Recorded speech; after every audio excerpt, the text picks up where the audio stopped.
प्रिय मित्रों, नमस्कार। हार्दिक अभिनंदन के साथ स्वागत है आपका हमारे चैनल में। और आज इस वीडियो में हम एक बहुत महत्वपूर्ण विषय पर चर्चा करने वाले हैं और वो विषय है 23 सितंबर 2020 से राहु केतु के महाराशि परिवर्तन का। राहु केतु एक राशि में 18 माह तक गोचर करते हैं और सदैव वक्री चलते हैं। राहु का गोचर मिथुन राशि से वृषभ राशि में और केतु का गोचर धनु से वृश्चिक राशि में होगा।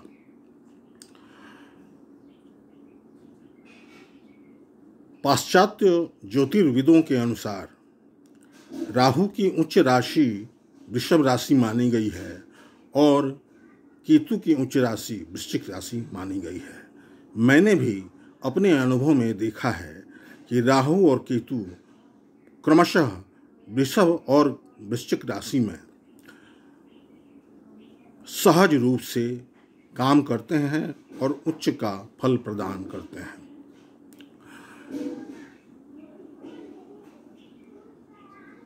काफी लंबे समय से राहु लग्न में चल रहे थे मिथुन राशि वालों के। इस वीडियो में हम मिथुन राशि के संबंध में चर्चा कर रहे हैं। तो राहु काफ़ी लंबे समय से मिथुन राशि वालों के लग्न में चल रहे थे और केतु सप्तम भाव में। राहु के लग्न में चलने के कारण मानसिक तनाव की स्थिति बनी रहती होगी। साथ ही अपने लक्ष्य को प्राप्त करने में, लक्ष्य क्या तो धन प्राप्ति, समस्त सांसारिक सुखों की प्राप्ति हेतु छल कपट को भी अपना लेना, किसी भी माध्यम से अपने लक्ष्य को प्राप्त करने की प्रवृत्ति चल रही थी एक लंबे समय से। केतु धनु राशि में थे सप्तम भाव में, जिनके साथ एक लंबे समय तक गुरु और शनि की युति चली, जिसके कारण वैवाहिक और दाम्पत्य जीवन में काफ़ी खटास की स्थिति रही एक लंबे समय तक। डेली के इनकम में गिरावट आई और पब्लिक इमेज को भी धक्का लगा। किंतु इस आगामी 23 सितंबर 2020 से जब राहु और केतु अपना राशि परिवर्तन करेंगे और जहां 11 अप्रैल 2022 तक विराजमान होंगे, राहु 12th हाउस में और केतु 6th हाउस में, तो स्थिति बहुत भिन्न होगी।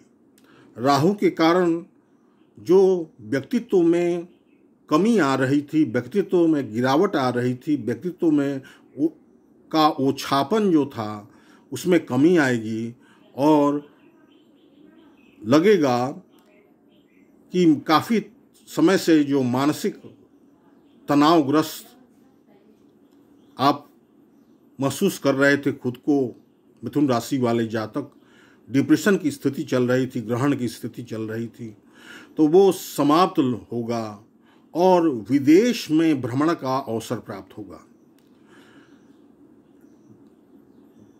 इसका असर विदेशी धरती पर अच्छे लाभ के रूप में आप देख सकते हैं। विदेश में आप सेटल करने का अच्छा मौका मिल सकता है। खर्च की अधिकता अवश्य रहेगी, साथ ही कुछ अनचाही लंबी यात्राएं भी करनी पड़ सकती है। केतु का जो गोचर होगा वो बहुत ज़्यादा शुभ होगा,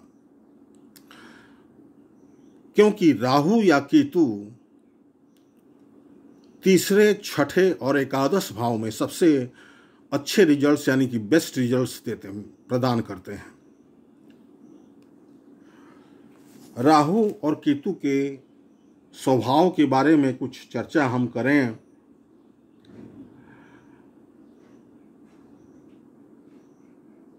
राहु और केतु का नाम सुनते ही हम भय से ग्रसित हो जाते हैं और अनिष्ट की आशंका से डरने लगते हैं, किंतु हमें राहु केतु से डरने की आवश्यकता नहीं है।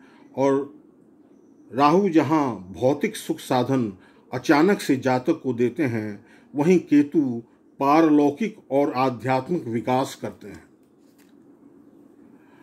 दोस्तों, राहु और केतु छाया ग्रह हैं। अन्य 7 ग्रहों की तरह इनका कोई वास्तविक अस्तित्व नहीं होता, फिर भी ये हमारे जीवन को काफी गहराई तक प्रभावित करते हैं। राहु का स्वभाव शनि की तरह होता है और केतु का मंगल की तरह। राहु अत्यंत मिस्टीरियस प्लेनेट है, इनको समझ पाना बहुत ही मुश्किल है। यदि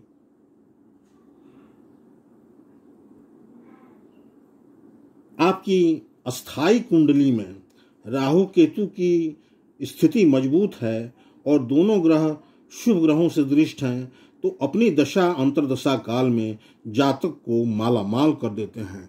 विशेषकर यदि 28-29 वर्ष के से लेकर 45-46 साल के बीच में यदि राहु की दशा अंतर्दशा मिल जाती है जीवन में, तो जबरदस्त उछाल आता है, सुख समृद्धि धन ऐश्वर्य की प्राप्ति होती है और वो टिकाऊ होती है।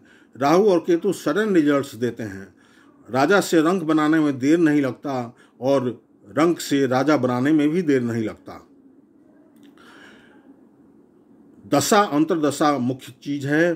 राहु की दशा यदि मिल जाती है 28 से लेकर 45 साल के बीच में, तो समझ लीजिए कि सोने पे सुहागा। इस वर्तमान आगामी गोचर जो 23 सितंबर 2020 से होने वाला है, उसमें हम चर्चा कर रहे थे कि केतु की स्थिति 6th हाउस में ज़्यादा महत्वपूर्ण है, क्योंकि 6th हाउस में केतु जाकर शत्रु हंता योग बनाएंगे, समस्त रोगों से निजात दिलाएंगे, अड़चनों बाधाओं पर विजय की प्राप्ति होगी। यदि कोई कोर्ट कचहरी मुकदमेबाजी का मामला है तो उसमें विजय हासिल होगी और मानसिक शांति प्राप्त होगी।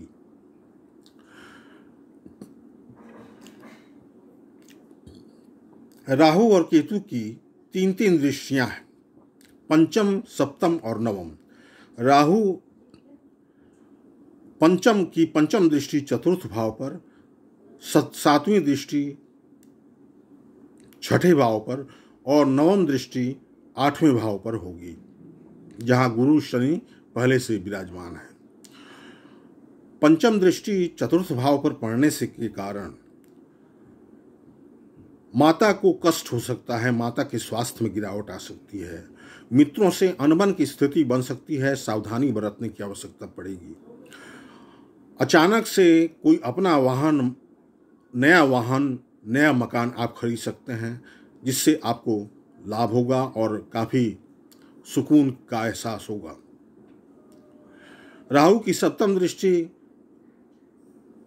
6ठे भाव पर होगी, तो इस तरह से शत्रु हंता योग बनेगा और शत्रु पराभव की स्थिति बनेगी। नवम दृष्टि 8म भाव पर होगी, तो आयुष की वृद्धि होगी और कोई प्रॉपर्टी आप अचानक से इनहेरिट कर सकते हैं। लॉटरी सट्टेबाजी में आपको अचानक से सफलता मिल सकती है, आकस्मिक धन प्राप्ति हो सकती है, किसी दूर के रिश्तेदार या कोई पुरखे या कोई पैतृक संपत्ति की प्राप्ति आपको हो सकती है अचानक से। केतु की पंचम दृष्टि 10म भाव पर होगी, मीन राशि में। केतु की पंचम दृष्टि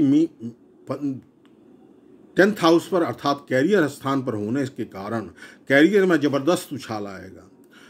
देखते देखते अचानक ही माहौल, जहाँ जो आपका कार्यस्थल है, नौकरी अथवा व्यापार में, वो आपके अनुकूल होता चला जाएगा और सकारात्मक परिवर्तन देखने को मिलेंगे। लाभ की प्राप्ति होगी। यदि नौकरी कर रहे हैं तो प्रमोशन के चांसेस मिलेंगे और अचानक से प्रमोशन बने होगा। सैलरी पर्क्स इंक्रीमेंट्स में वृद्धि होगी और वरिष्ठ पदाधिकारियों का नाटकीय रूप से आपके समर्थन में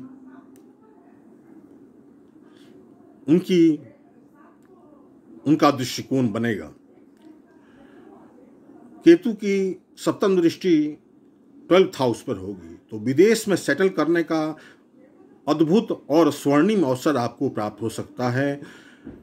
विदेश में यदि कोई नौकरी अथवा व्यापार है तो उसमें खूब तरक्की होगी और खूब धन की प्राप्ति होगी। केतु की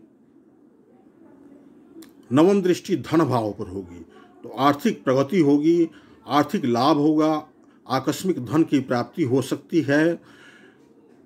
घर परिवार में परिवारजनों के बीच में अचानक से कोई ऐसी खुशखबरी हो सकती है जिससे आपको काफ़ी सुकून की प्राप्ति हो और आध्यात्मिक और सांस्कृतिक विकास हो। वाणी कुछ कटु हो सकते हैं, किंतु गुरु की शुभ दृष्टि 2nd हाउस पर होने से वो नियंत्रित होगा, वाणी नियंत्रित होगा और वाणी वज्रवर्धक होगा, गंभीर होगा, जिससे आपके रुके काम बनेंगे। तो इस तरह से राहु और केतु का गोचर मिथुन राशि वालों के लिए काफ़ी महत्वपूर्ण साबित होने वाला है और पिछले गोचर से बेहतर साबित होने वाला है। दोस्तों, यह राशिफल अथवा यह विश्लेषण समस्त मिथुन राशि वाले जातकों पर समान रूप से लागू नहीं माना जा सकता, क्योंकि सभी लोगों की अपनी अलग अलग जन्म समय है और जन्म समय के मुताबिक अलग अलग जन्म कुंडली है, अस्थायी जन्म कुंडली है। तो यदि आप अपने अस्थायी जन्म कुंडली में राहु केतु के इस राशि परिवर्तन का क्या प्रभाव होगा, इस संबंध में अपने कुंडली एनालिसिस करवाना चाहते हैं तो हमारे व्हाट्सएप नंबर पर, जो कि यहाँ नीचे दिया हुआ है, इस पर अपना क्वेरी कर सकते हैं और यह जान सकते हैं कि राहु और केतु का आगामी 23 सितंबर 2020 से 11 अप्रैल 2022 तक का जो होने वाला परिवर्तन है, जो समय है, वो आपके लिए कैसा होगा। 7004660285 यह व्हाट्सएप नंबर है, इस पर आप संपर्क कर सकते हैं। बहुत बहुत धन्यवाद। नमस्कार।